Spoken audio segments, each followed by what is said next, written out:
हमारे इनकम को देखते हुए कब कौन सी रिटर्न्स एप्लीकेबल होंगे उसका हम एक लुक ले लेते हैं। या various types of return forms है, हमें ये पता रहना चाहिए कि हमें कब अपने इनकम को देखते हुए कौन सी फॉर्म को अपने रिटर्न्स के लिए यूज करना है। Let's start one by one.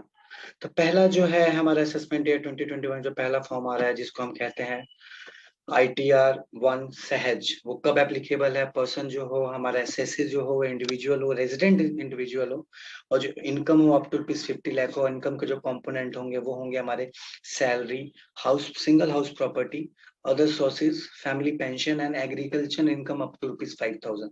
अगर ये हमारी कंडीशन फुलफिल होती है तो वो ITR 1 वो एसएससी फाइल करके अपने रिटर्न को फाइल कर सकता है। जनरली सैलरी वाले यही ITR 1 फाइल करते हैं, हम देखते भी होंगे मैक्सिमम केसेस में। सेकंड जो है वो है अपना ITR 2। ITR 2 कब है? Individual HUF not having income from business, मतलब कोई भी इंडिविजुअल और HUF है, अगर उसकी बिजनेस इनकम नहीं है तो इस ITR को फाइल कर सकता है। कोई इंडिविजुअल है, वो किसी कंपनी में डायरेक्टर है, प्राइवेट लिमिटेड में डायरेक्टर है, उसमें उसकी होल्डिंग है, तो उसको instead of ITR 1 ITR 2 file करना पड़ेगा। चेंज रिसेंटली अभी लास्ट कुछ ईयर्स में आया था, तो इसका हमें ध्यान रखना है कि ये ITR, अगर in case a person is a director and he is having income like as we discuss in ITR 1, then he has to file ITR 2 instead ITR 1 है। बहुत इंपॉर्टेंट पॉइंट है, ध्यान रखने वाली बात है। नेक्स्ट जो अपना है कि in case he is having more than one house property and he is an individual, then he is also have to file, is also has to file, कौन सी रिटर्न फाइल करनी पड़ेगी उसको? तब भी उसको उस केस में हम लोग को कौन सी फाइल करनी पड़ेगी? ITR 2 ही फाइल करनी है, ध्यान रखने वाली बात है। थर्ड जो हमारा है वो है ITR 3। ITR 3 कब आता है?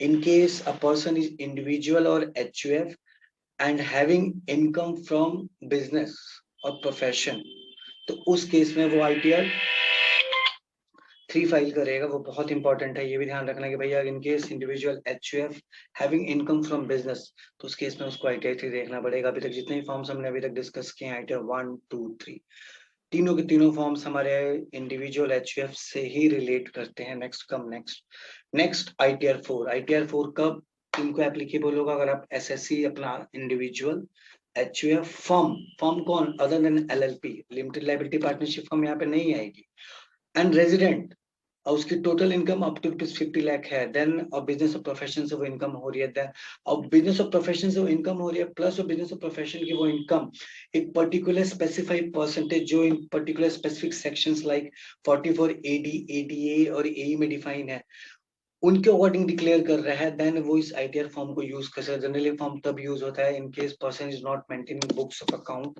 देन वो इस फॉर्म्स को यूज कर सकते हैं, क्योंकि जो भी प्रेजेंटिव बेसिस पे इनकम डिक्लेयर हो रही है under specified section like 44 AD and AE, वहां पे बुक्स मेंटेनेंस का पॉइंट नहीं एप्लीकेबल होता है, तो उस केस में बंदा है ITR 4 अपना या जो भी कंसर्न पर्सन वो भर सकता है। ये देखना रहेगा, बस कंडीशन ध्यान रहे कि income up to ₹50 lakh a person individual HUF firm other than LLP।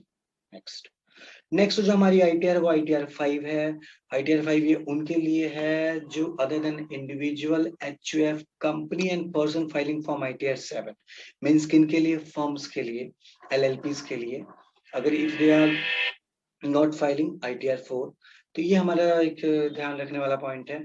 कोई भी ट्रस्ट जो ITR 7 नहीं फाइल कर रहा वो भी ITR 5 फाइल करेगा। AOP हो गया, बॉडी ऑफ इंडिविजुअल्स हो गया, एसोसिएशन पर्संस हो गए, तो इन सभी को का ITR 5 को फाइल करना पड़ेगा। नेक्स्ट क्या होता है?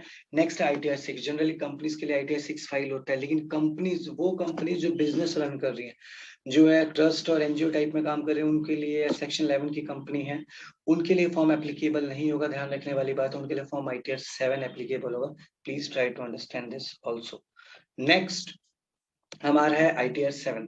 ITR 7 जनरली जो होता है कुछ person specify under section 139 4A 4B 4C 4D। ये कब होता है भैया कि कुछ जैसे ट्रस्ट टाइप के जो होती हैं वो ITR 7 फाइल करती हैं।